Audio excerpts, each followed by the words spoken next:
Good morning and welcome to the Print AM, our daily morning podcast of the big news story. This is Keshav Padmanabhan, Principal Correspondent at The Print, and today I bring to you a report on who Mark Carney, the next Prime Minister of Canada, is. Mark Carney, former Governor Bank of Canada and Bank of England, won the leadership contest on the Liberal Party of Canada's elections on Sunday and is set to become the next Prime Minister of the North American nation. The former central banker stormed to victory in the Liberal Party electoral contest, winning 85.9% of the vote, followed by 8% for Chrystia Freeland, former Deputy Prime Minister and the Finance Minister of Canada. Carney got 131,674 votes from the registered Liberal Party voters, while Freeland was able to get 11,134. In choosing 59-year-old Carney, the Liberal Party has voted for a clean break from the Trudeau era.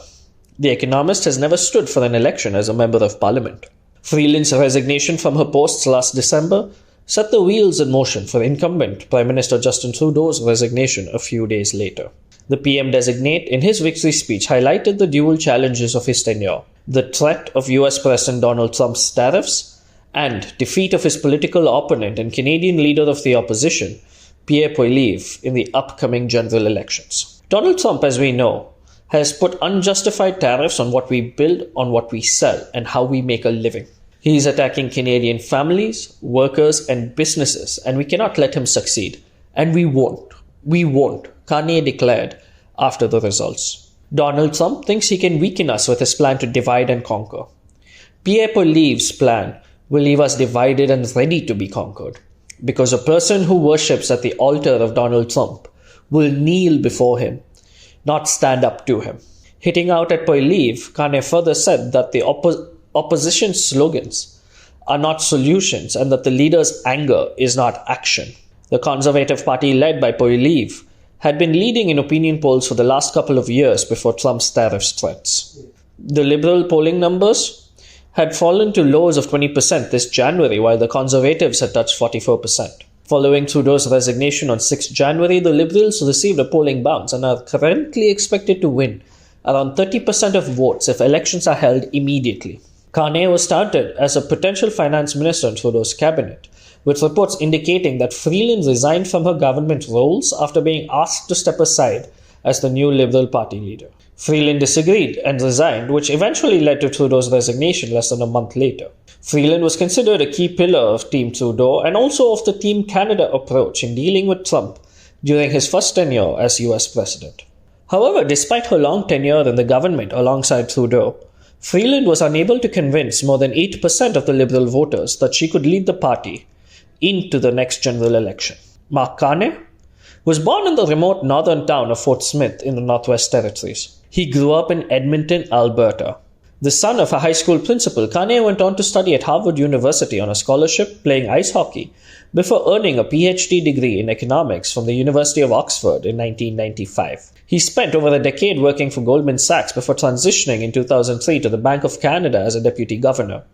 In 2007, he was appointed as governor of the Bank of Canada just before the global financial crisis hit. The crisis led to Canada entering a deep recession, and Carney's stewardship of the central bank received praise as it helped prevent the North American country facing the worst of the crisis.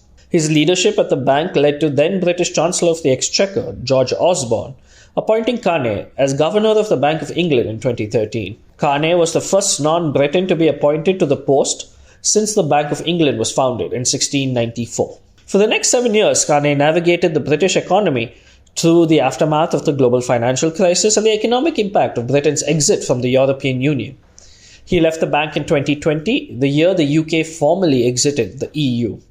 During his tenure in London, Carney had to cut interest rates a number of times and restart the Bank of England's quantitative easing programs after its exit from the EU to prevent the worst of its economic impacts. He has dealt with Trump before as chair of the Financial Stability Board, the institution set in place by the G20 nations in 2009 to monitor and coordinate regulatory bodies around the world, where he was chair between 2011 and 2018. In 2019, he became the UN Special Envoy on Climate Action and Finance, and in 2021, he launched the Glasgow Financial Alliance for Net Zero, a group of financial institutions combating climate change. While there were rumors of a potential political career for Carney, until Trudeau's resignation, He did not take the dive into politics. However, with Trump in the White House, resurgent conservatives, and a Canadian economy potentially negatively impacted, he seems to have changed his mind. That is all from me today. This is Keshav Padmanabhan for the Print AM. Do tune in every morning for the big news story.